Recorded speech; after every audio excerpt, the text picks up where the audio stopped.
If you're experiencing server timeout issues in Overwatch 2, follow these steps to troubleshoot and potentially resolve the problem. Step 1. Check server status. Visit the official Overwatch website or social media channels to see if there are any ongoing server outages or maintenance. If the servers are down, you will need to wait until they are back online. Step 2. Restart your game. Close Overwatch 2 completely and restart it. This can help refresh your connection to the servers and may resolve temporary issues causing the timeout.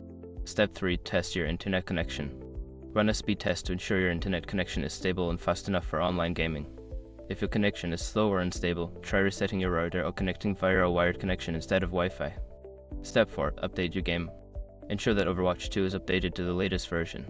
Check for any available updates in your game launcher and install them, as updates often include fixes for connectivity issues. Step 5. Adjust firewall and security settings. Check your firewall and antivirus settings to ensure that they are not blocking Overwatch 2. You may need to add the game to your firewall's exceptions list or temporarily disable your antivirus to see if that resolves the timeout issue. By following these steps, you should be able to troubleshoot and fix the server timeout issue in Overwatch 2. If problems persist, consider reaching out to Blizzard support for further assistance.